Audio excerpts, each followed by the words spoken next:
बाहर की तरह, जापान की तरह जमींदार का हर एक बच्चा अपनी दुकान नहीं खोलेगा, स्मॉल स्केल इंडस्ट्री ना लगाओगे। गांधीवादी विचार के ऐसे और कोई आदमी थे ही नहीं आज़ादी के। दोस्तों नमस्कार, मैं आपका दोस्त करमपाल। मेरे साथ हैं चौधरी दया सिंह जी, सीनियर एडवोकेट हैं, जिंदगी के 87 वसंत देख चुके हैं। कितने साल के हो गए चौधरी साहब? 83 की 84 का हो जाएगा 4 फरवरी 2023 में। और जींद बार एसोसिएशन के पूर्व प्रधान रह चुके हैं। और साथ में हैं जसवीर कुंडू जी, और कुंडू साहब भी बार के पूर्व प्रधान रह चुके हैं। जी जी जी। कुंडू साहब, आपका गांव कौन सा है? होशियारपुरा, सफीदों में, जिला जींद। और आपका गांव कौन सा है चौधरी साहब? मेरा गांव है डिगाना गांव। तो चौधरी साहब के पास है चौधरी चरण सिंह, देश के पूर्व प्रधानमंत्री, किसानों के मसीहा, उनके बहुत सारे किस्से हैं। और चौधरी चरण सिंह चौधरी दया सिंह के घर भी आए थे एक बार 74 में। तो पहली बार हरियाणा में विजिट किया उन्होंने जी। जब 74 में 16 जून 74 जी मेरे घर आए थे और वहीं खाना खाया था और वहीं रेस्ट करा था जी। वो सारे किस्से जो इनके घर आए थे और बहुत सारे चौधरी चरण सिंह के बारे में, क्या उनकी सोच थी, किसानों को किस तरह देखना चाहते थे, कितने पढ़े लिखे थे, उनका रहन पहन, खाना पीना, सारे मतलब चौधरी चरण सिंह के ऐसे किस्से आपने कम सुने होंगे, वो बात करेंगे। चौधरी साहब बताओ उनके बारे में, चौधरी चरण सिंह के बारे में। पहले चौधरी चरण सिंह आए थे 74 में जी, 16 जून 74। पहले हरियाणा का उनका चक्कर था। उससे पहले हरियाणा में नहीं आए थे वो जी। उस टाइम उनकी थी लोकदल जी। लोकदल के प्रधान थे हरियाणा में चौधरी देवलाल, चौधरी चांदराम और चौधरी दल सिंह थे उसके सेक्रेटरी जी 74 में। उस टाइम चौधरी बंसीलाल थे सीएम, और गेहूं का जो था वो कंट्रोल रेट था, और सेल बार भीतर लाने की इजाज़त थी नहीं। स्कैर्सिटी थी गेहूं की, अनाज की जी। तो उन्होंने कंट्रोल पे कर दिया था। तो उस टाइम वो हालात देखते हुए चौधरी देवलाल ने 73 में 1973 पहली मीटिंग मेरे मकान पर बुलाई जी। उसमें चौधरी रणजीत सिंह, ये कैप्टन रणजीत सिंह, अच्छा, कैप्टन रणजीत सिंह, कंवल सिंह के पिताजी, जी जी, डबडा वाले जी, वो डॉक्टर मंगल सेन, ये अपना इंदर सिंह शौकंद नरवाना से कई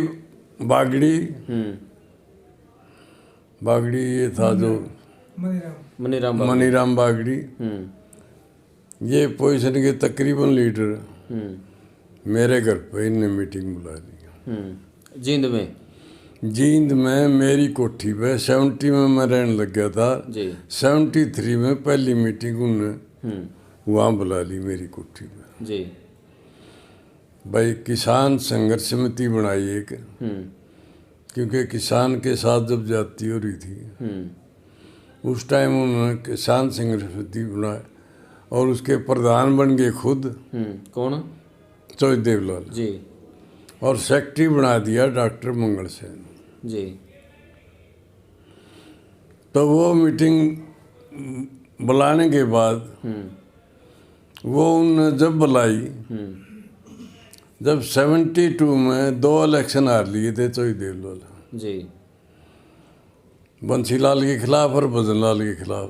जी हाँ, दो विधानसभा लड़े थे उन्होंने। दोनों इलेक्शन लड़े, दोनों हम बुरी तरह हार गए। तो थोड़े मायूस हो गए वो। फिर 73 में उन्होंने जब किसान का वो लाया प्रबंध आवाजाही पे, ट्रेड पे, गेहूँ का आना जाना पे, तो उन्होंने फिर किसान की याद आई जी फिर संघर्ष शुरू किया। तो संघर्ष 73 में मेरी कोठी पर बुला के उन्होंने मीटिंग बुलाई किसान संघर्ष समिति की, जी जिसके प्रधान वो बने डॉक्टर मंगल सेन सेक्रेटरी। जी बंसीलाल का जब राज था। जी। तो चौचरण से जो जींद में आए उसमें वो आए 74 में। 74 में जी। उस टाइम का माहौल बताओ जो चौचरण सिंह जींद में आए। 73 से 74 तक ये खराब जब बंसीलाल का राज था, ये सारी इमरजेंसी की शुरुआत सब जब से होने लगी थी जी। तो किसान को या और को किसी को बोलने का हक नहीं था। बंसीलाल फुल फ्लैश था, जब खूब पावर में थे। चीफ मिनिस्टर थे, लेकिन वो डिक्टेटर टाइप के थे जी, डेमोक्रेटिक नहीं थे। तो देवलाल इलेक्शन हारने के बाद वहाँ पर मीटिंग जब बुलाई थी, जब किसान और एक तबका के साथ, मास्टरों के साथ और एक तबका के साथ जाती हो रही थी, तो जब उन्होंने एजिटेशन की शुरुआत करके मेरी कोठी से शुरू की थी। जी ठीक है। उसके बाद 74 में फिर टॉप पर आ गया, इसका एजिटेशन चल गया। विरोध इसका जेपी का एजिटेशन आ गया 74 में, और तकरीबन हरियाणा और थ्रू आउट इंडिया स्टूडेंट्स का एजिटेशन जेपी ने शुरू कर दिया जी। तो 74 में पहली बार चौधरी देवलाल ने किसान सिंह मृत के वो गए थे प्रधान। मीटिंग चौधरी देवलाल कहने लगे, भाई दया सिंह खाना करेंगे चौधरी चरण सिंह का आपकी कोठी में। चौधरी दल सिंह क्योंकि सेक्रेटरी थे, वो भी एजिटेशन में शामिल थे। चौधरी दल सिंह बोले, भाई दया सिंह खाना यहाँ करेंगे।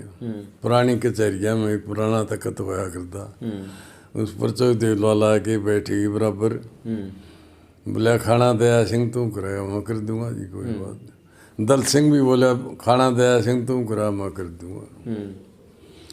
तो ठीक 11 बजे 16 जून को चौधरी चरण सिंह दिल्ली से चले।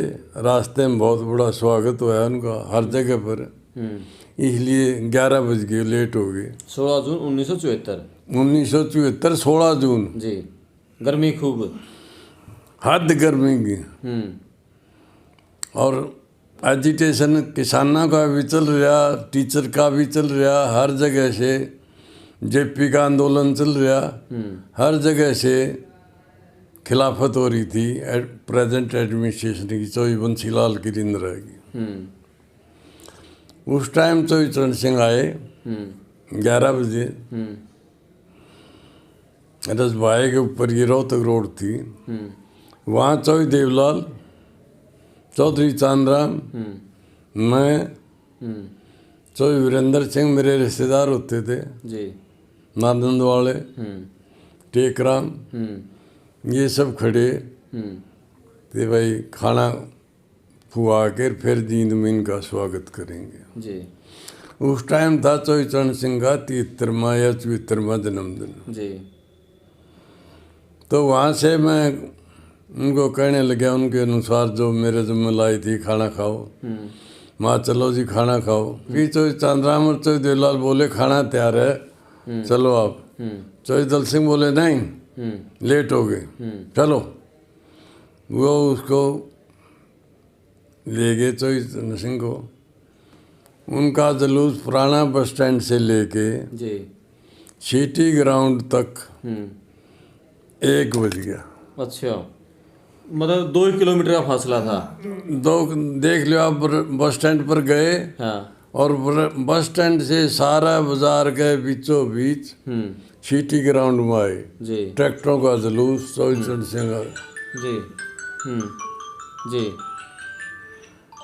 तो वहाँ आए 1:30 बज गया। 1:30 उनको तोलिया हमने, चौधरी चरण सिंह को 74,000 रुपये हमने भेंट करे। जी। मन्नर दल सिंह ने 1.5-2 लाख रुपए हमने इकट्ठे कर रखे थे, तो 74 तो उनको दे दिए। तो लेक्चर देने में 1-1.5 घंटा लग गया चौधरी चरण सिंह ने स्टेज जी। पे 3:30 बज गए। जी। 3:30 बजे वो बोले भाई, उनकी स्पीच की एक दो मेन बातें बताओ। उनकी स्पीच मेन हुआ कर दी जब हम्म। किसान के बारे में, इंटरनेशनल पॉलिसी के बारे में कि इसने डाउन कर दी हमारी प्रेस्टीज बार, किसान के बारे में कि इतना घाटा हो रहा इतना नहीं हो रहा, सारी उनकी ये थी कि फॉरेन पॉलिसी, किसान पॉलिसी और इमरजेंसी के बारे में सारी ये बात क्या कर दो जी।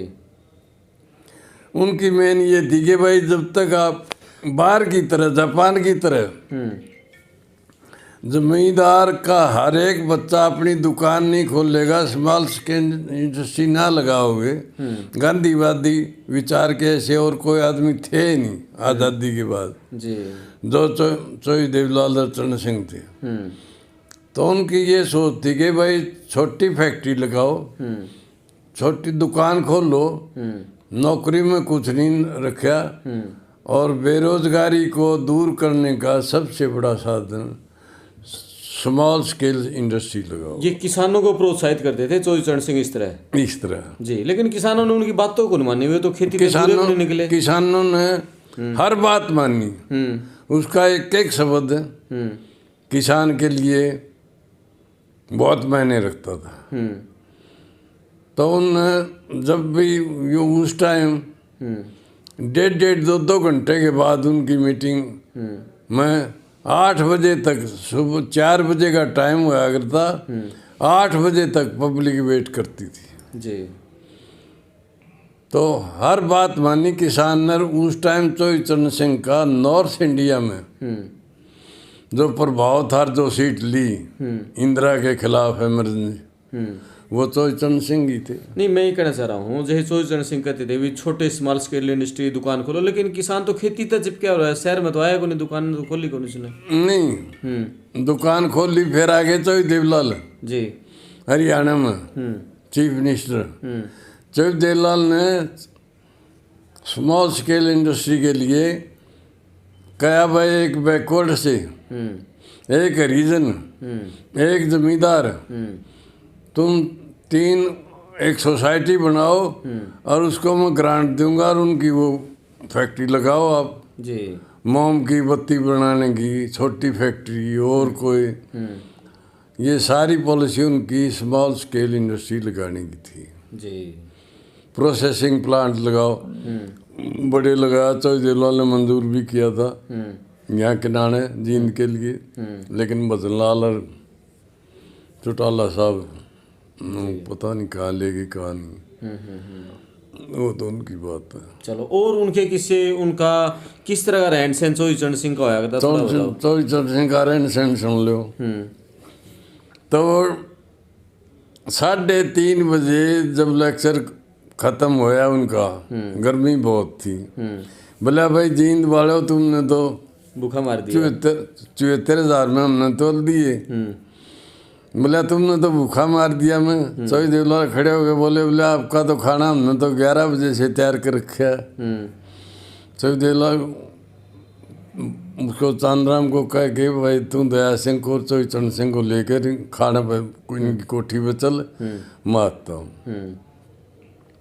तो चौधरी चांदराम, मैं चौधरी चरण सिंह सिटी ग्राउंड से सीधे मेरी कोठी पे आते ही लाइट थी नहीं, वो अपना लौटेरे, मैं और मेरा छोटा भाई है मनफूल सिंह, हम उसके हवा करने लग गए बेडरूम में।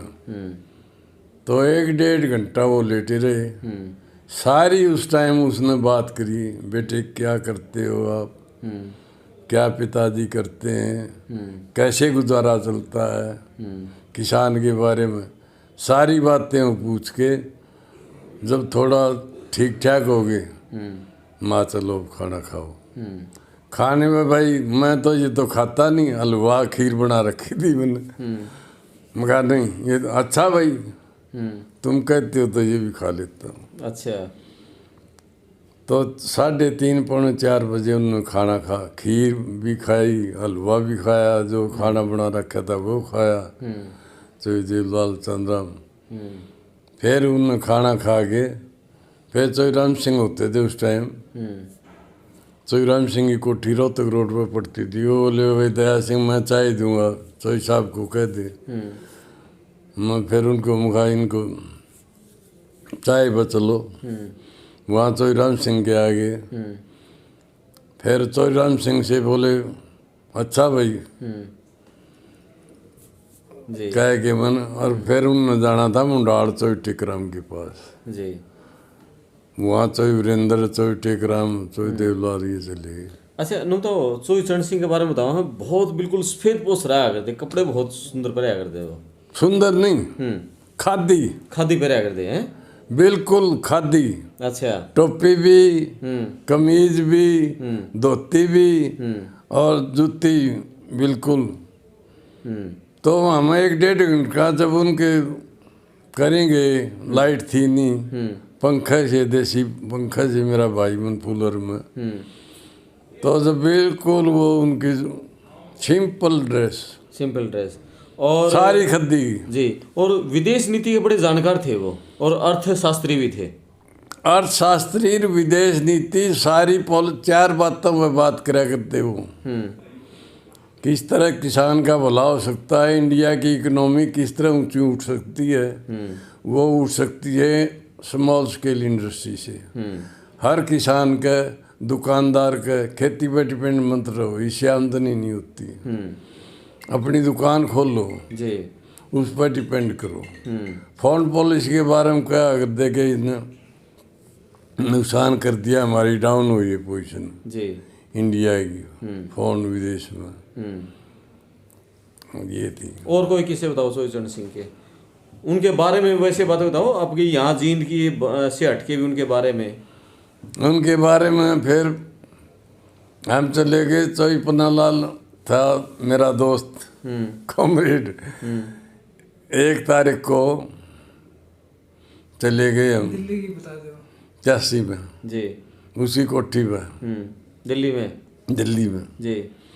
एक हरियाणा डे पे 21 वो ये क्या 1 नवंबर नहीं, ये इस पर हैप्पी न्यू ईयर। अच्छा, नए साल पे। नए साल में जी 1 तारीख को जी। थोड़ी मिठाई ले गए। इधर माता जी बैठी थी, चौई चरण सिंह की मिसेज। सिंपल एक छोटा खटोला, उस पर वो बैठी और वो एक छोटी कुर्सी अखबार ले रही, आगे खाट बिल्कुल सिंपल, कुछ भी नहीं जी देती। उस पर पढ़ने लग रही। आओ भाई हरियाणा वाले आगे हम जानते थे। तो मिठाई दी। मिठाई तो नहीं खाता भाई, ये तो नुकसान करेगी, मगर नहीं तो उसने खुद खाई, उनकी मिसेज को दी। जी। वो ले गए थे बर्फी वगैरह, गाजी हरियाणी मिठाई, बड़ा खुश होया। ये थी उनकी।